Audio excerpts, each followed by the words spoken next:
Bonjour à tous et à toutes. Et si Pompéi n'était qu'une vaste arnaque, un gigantesque parc d'attractions, un Disneyland de l'Antiquité, pour concrétiser la fausse histoire et attraper les gogos. Idée aussi sotte que grenue, mais que nous allons quand même examiner. Alors comment une idée aussi bizarre m'est venue? Eh bien dans ma dernière vidéo sur les obélisques, je remarquais que deux individus à des siècles de distance avaient leur destin lié à Karnak en Haute-Égypte et à Pompéi, soit les deux plus importants sites de l'archéologie antique, suggérant que Pompéi avait été planifié avant d'avoir été découvert. Il s'agit d'un côté de l'architecte Domenico Fontana qui éleva l'obélisque de la place du Vatican et qui réalisa un canal qui traversa tout Pompéi sans jamais qu'il ne découvrit les ruines. Et d'un autre côté, il s'agit de Pline l'Ancien, probablement un auteur de la fausse histoire, qui raconta comment l'obélisque de la place du Vatican à Rome avait été transporté par les Romains jusqu'au Vatican. Et, comme le raconte son neveu Pline le Jeune, vint mourir lors de l'éruption du Vésuve. Alors dans cette vidéo, nous allons parler d'urbanisme. Est-ce que ce que l'on voit à Pompéi correspond à ce qu'on pourrait s'attendre à voir? Nous allons nous interroger sur les peintures, savoir comment des peintures qui sont restées 2000 ans sous terre ont pu être si bien conservées. Nous allons parler bien sûr des moulages en plâtre, des soi-disant victimes. Nous parlerons également des thermopoliums, ces fameux snack bars du passé. Et je reviendrai pour terminer sur le canal du Sarno en me posant la question de savoir comment il a pu être construit sous la ville sans endommager la ville. Et nous nous réservons pour une autre vidéo la question de la fausse histoire avec ces fameux personnages Pline le Jeune, Pline l'Ancien et Tacite. Nous retiendrons juste pour cette fois que le témoignage de Pline le Jeune est invalidé simplement par le fait qu'il semble que personne n'entende l'explosion du Vésuve, ce qui est stupéfiant et simplement impossible. Pour rappel, lors de l'explosion du Krakatoa en 1883, toutes les personnes qui se trouvaient dans un rayon de 160 km autour de l'explosion devaient... Alors pour commencer, nous vérifions que nous sommes toujours bien avec les francs-maçons, puisque manifestement, ils aiment à laisser leur signature. La largeur des îlots dans la région 6 est de 33 mètres, qui correspondent à, en mesure antique, à 120 pieds OSC. On a l'impression qu'on pourrait essayer de recaler ce module de base de 33 mètres dans la villa de Diomède, dans une autre couleur. Ah oui, pour essayer de les positionner, voilà. Et après on trouvera 33 mètres et ça sera bien. Et des après multiples de 33. Comme place de la Concorde. Il y a des feuilles d'or que j'ai fait faire spécialement à 33 grammes pour 1000 et que le nombre de feuilles qui est là-haut est aussi un chiffre lié au chiffre 3. Donc tout ça est assez extraordinaire. Et pour le 120, se rappeler Hérodote à propos de Babylone. Elle est située dans une vaste plaine. Elle est carrée et mesure 120 stades sur chaque face. Ainsi, Pour rappel, le 12, c'est les 12 tribus d'Israël, évidemment, mais aussi la corde à 12 nœuds de Pythagore, celle qui permet de tracer les angles droits. En tout état de cause, il faut que ces gens laissent des traces et se fassent reconnaître des leurs. Dans ce petit extrait, nous sommes à la Villa Diomède, donc à proximité de Pompéi, et nous sommes dans le cadre d'une étude interdisciplinaire, c'est-à-dire brassant des chercheurs venus de toutes les disciplines et évidemment drainant des budgets venus également de toutes les disciplines. Il va même suivre la progression des fouilles, en ce qu'ils fouillent, où ils le font et quels objets sont éventuellement enlevés.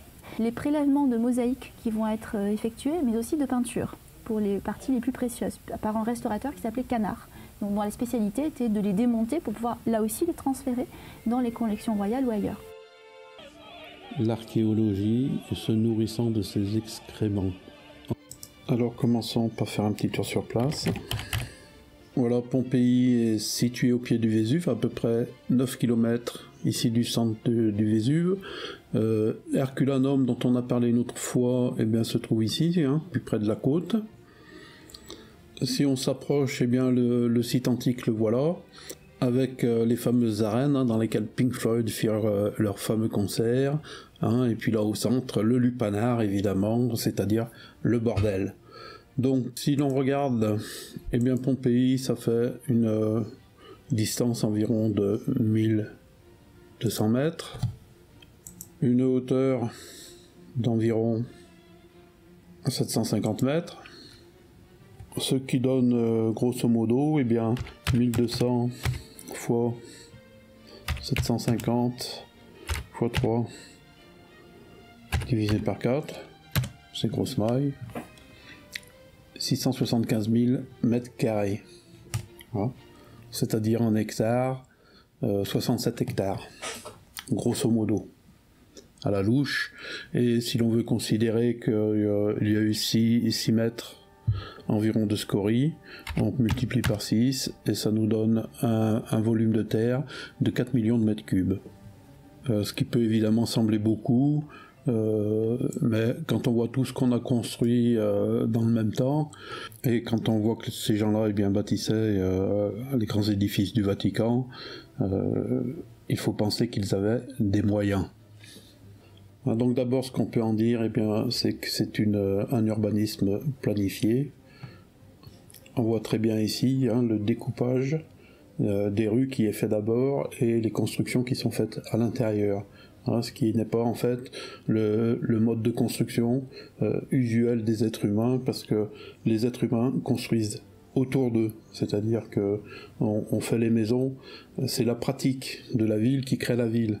On construit les maisons au bord des rivières, au bord des chemins, et la ville se construit petit à petit et se dessine par son usage. Ici. Donc ici on voit que c'est pas le cas, l'urbanisme a été planifié. Il en est de même à Herculanum. Quoi qu'il en soit, de toute façon, Pompéi ne donne pas l'aspect complètement artificiel qu'on trouve à Babylone. On a quand même l'impression que Pompéi est une ville qui a été habitée. Et on pourrait peut-être imaginer une ville qui a été construite provisoirement et qui a ensuite été ensevelie. Alors notons en passant qu'il y a au sud de la ville une très étrange dénivellation, comme si Pompéi avait été construite au bord d'une falaise. Eh bien, dans notre perspective, eh bien, cette dénivellation peut tout à fait correspondre à des terres qui ont été récupérées pour ensevelir la ville.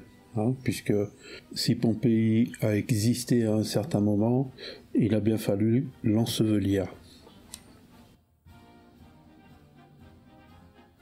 Alors évidemment, s'il y a une ville comme Pompéi, eh bien, il y a des campagnes autour, il y a des habitations autour, des villages, des fermes, toute une vie rurale, foisonnante évidemment, puisque la ville ne vit pas sur rien, la ville vit sur une campagne qui la nourrit. Alors évidemment, on a fait d'autres découvertes, je vous ai déjà parlé d'Herculanum, mais il y a d'autres sites, comme Stabiae, ou Plontis, ou d'autres encore. Mais il faut remarquer que, pour l'essentiel, ce qu'on découvre, c'est de la villa romaine, de la riche villa romaine, construite au carré, avec son patio, ses colonnes romaines, et toujours très richement décorée, toujours avec de très belles peintures, qu'on pourra démonter, récupérer, et vendre dans les musées du monde entier.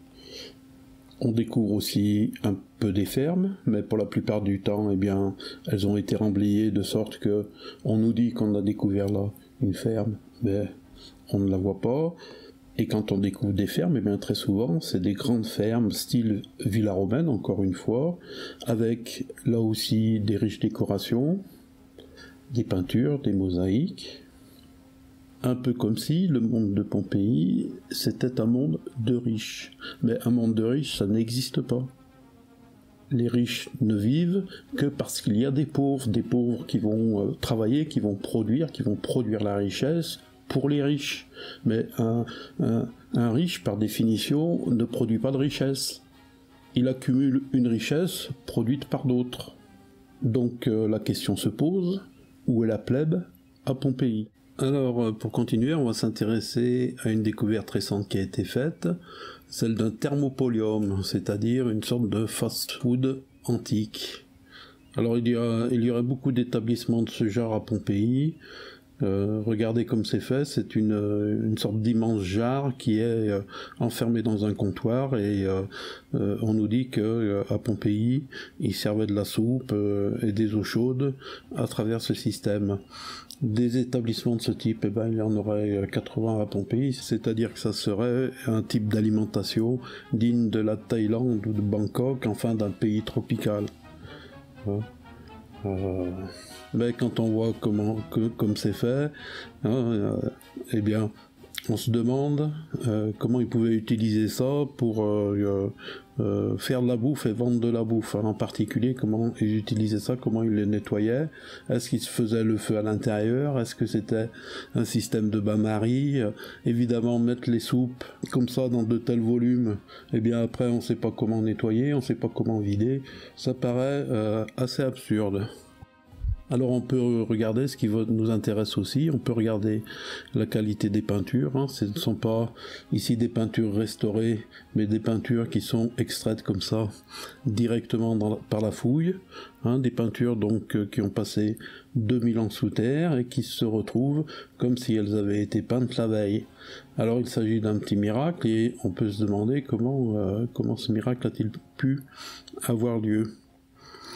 Alors l'explication du miracle est celle-ci, c'est que les dépôts de scories qu'il y a eu à Pompéi sont de deux natures. Il y a en premier lieu, ce qu'on voit généralement sur les images de Pompéi, c'est des petits cailloux qui font 1 ou 2 cm de diamètre, qui sont gris et qui en fait sont des pierres ponces. Les pierres ponces seront donc le magma volcanique à l'intérieur du volcan. Il est précipité en l'air dans une colonne d'éjection à des hautes altitudes, à 10 000 ou à 20 000 mètres, et il est déporté par le vent et se condense un petit peu à la manière de la neige et retombe en pluie sous forme de petits gravillons de pierres ponces. C'est-à-dire une pierre qui contient des petites bulles d'air. Nous la connaissons tous. Et cette pierre ponce est le matériau principal de Pompéi sur une hauteur d'environ 2,80 m. Et au-dessus de ces 2,80 m, il y a encore d'autres couches, une autre couche qui sont venues par ce qu'ils appellent les coulées pyroclastiques. C'est-à-dire qu'à un certain moment, la colonne d'éjecta du volcan s'effondre par manque de puissance, et le magma volcanique qui est précipité en l'air, il retombe sur le volcan, et il retombe sous la forme d'une poussière, de cendres fines, qui vont dévaler les pentes et recouvrir les pentes de cendres. C'est-à-dire, en fait, de particules de magma refroidies. Et ces cendres volcaniques, qu'on appelle pozzolane, elles ont une propriété, c'est la propriété d'hydraulicité. L'hydraulicité, ça veut dire que la cendre, la matière va réagir au contact de l'eau et va faire prise. C'est ce qui caractérise les ciments. Les ciments, qu'est-ce que c'est un ciment? Un ciment, c'est un mélange de calcaire et d'argile qu'on mélange et qu'on broie et qu'on fait cuire au four à haute température. Et une fois que ce mélange a été cuit, il est passé dans des concasseurs, des broyeurs, pour obtenir la poudre la plus fine possible. Et c'est cette poudre-là qui a cette propriété d'hydraulicité, c'est-à-dire que lorsqu'elle est en contact de l'eau, les molécules se transforment et elles forment une prise, c'est-à-dire qu'elle devient dure comme de la pierre. Et donc c'est le cas des cendres volcaniques qui ont cette propriété de se transformer en quelque sorte comme une forme de béton. Les Romains d'ailleurs mélangeaient les pozzolanes volcaniques avec de la chaux vive et fabriquaient des ciments qu'on appelle des ciments à base de pozzolane. Et donc dans notre affaire, il y aurait au-dessus des pierres ponces une couche de pozzolane, et cette couche de pozzolane aurait fait prise hein, c'est-à-dire ce serait transformé en béton. Et donc c'est cette couche de pouzzolane qui atteindrait à Pompéi 1 ou 2 mètres, qui créerait une couche d'étanchéité et qui éviterait les pluies. 2000 ans de pluie, et bien évidemment il n'y a aucune chance qu'il ne reste de peinture dessous, mais grâce à cette couche d'étanchéité, eh bien les peintures ont été préservées des ravages de la pluie. Bon, je n'ai pas les compétences pour juger si cela est vrai ou faux, je vous donne l'explication telle qu'elle est donnée. Simplement, je me pose des questions parce que je constate que les archéologues, les historiens sont bien contents de récupérer des peintures qui sont nickel. Évidemment, ça leur sert à la fois à leur propagande et puis à leur trésorerie. Maintenant, ce que je constate, par exemple ici, dans cet article, c'est qu'on apprend que les vulcanologues n'ont pas accès aux zones de fouilles archéologiques. Parce que les vulcanologues pourraient être intéressés à voir un petit peu comment le volcan a détruit la ville, mais non, hein, ils n'ont pas accès. Et bien évidemment, avec un esprit mal tourné, on peut penser qu'ils cherchent à cacher quelque chose, parce que si la terre de Pompéi, le sol de Pompéi a été retourné à une époque récente, et bien évidemment, un vulcanologue va s'en apercevoir tout de suite. Hein. Et s'il n'a pas l'agrément de la confrérie, évidemment il risque de dire des bêtises.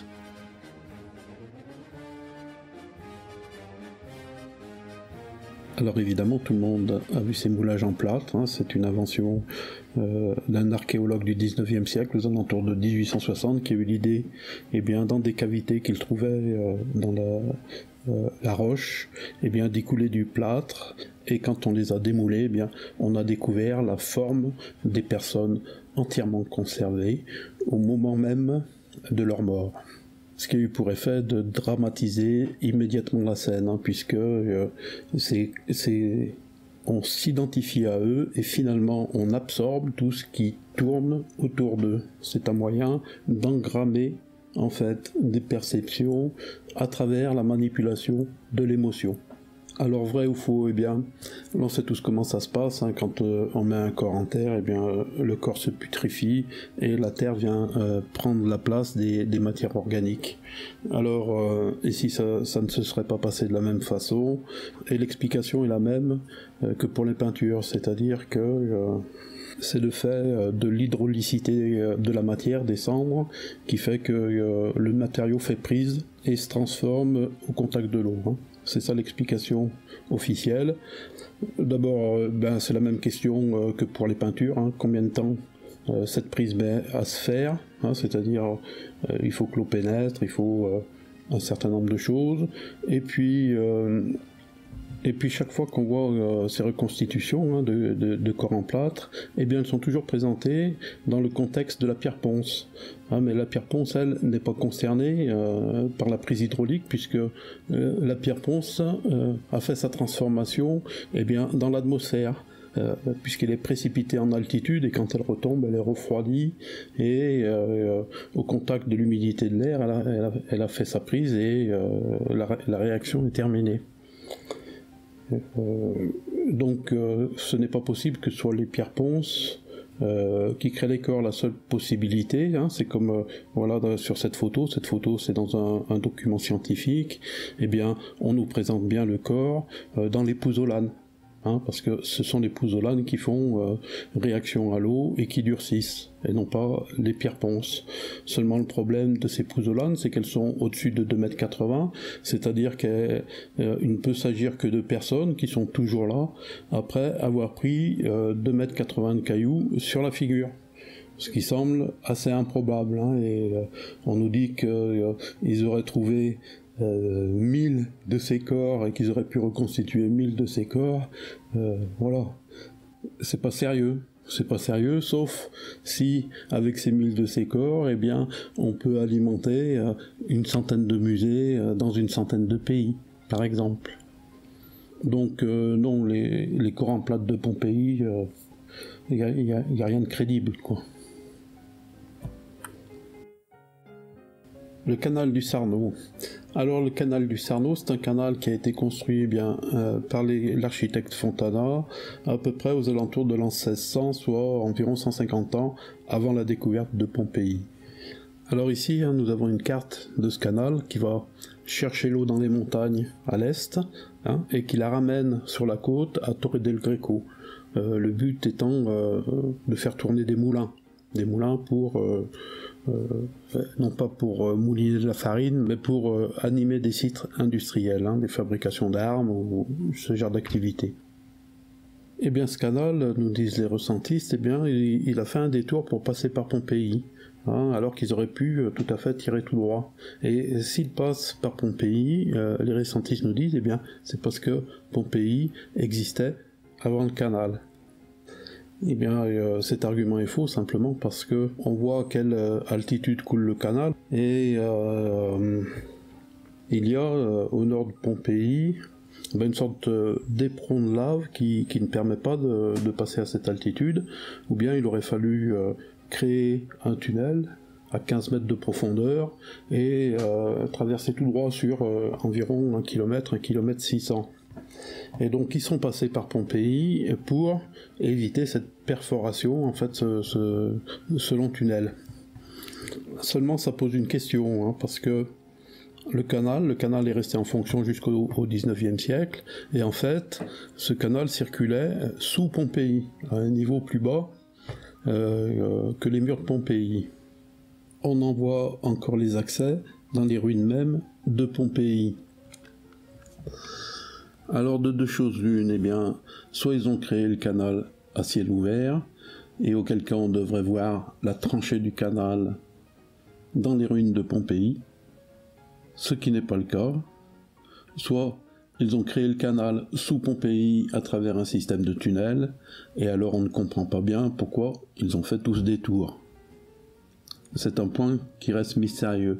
Par ailleurs, il existait un autre canal, un canal qui arrivait à la porte du Vésuve, c'est-à-dire tout au nord de Pompéi, et en fait l'eau provenait d'un canal plus ancien qui part des montagnes pour aller jusqu'à Naples, à travers une série de canaux et d'aqueducs, mais qui aurait été désaffecté d'après l'histoire officielle à partir du 5e ou du 6e siècle.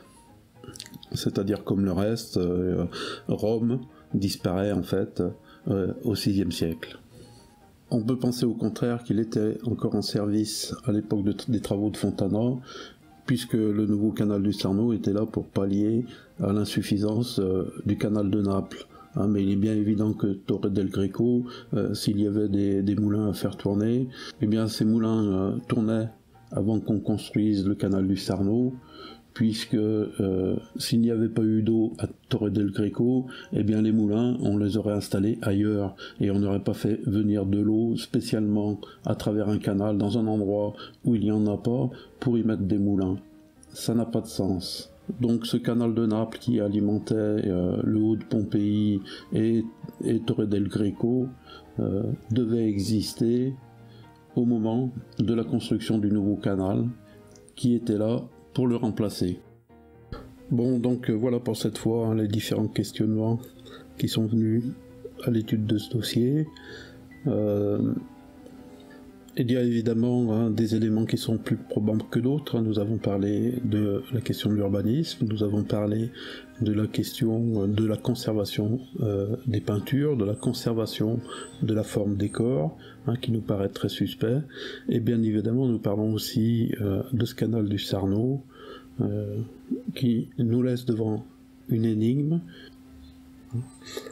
Donc dans une future vidéo, nous reviendrons sur d'autres choses, la question de la fausse histoire, la question de la sexualité à Pompéi, et aussi évidemment le mythe de Dionysos qui nous rattache à la fois à l'Égypte antique à travers le mythe d'Osiris, mais également à la franc-maçonnerie et son secret. Je vous remercie de votre écoute, je vous remercie de votre patience, et je vous dis à bientôt.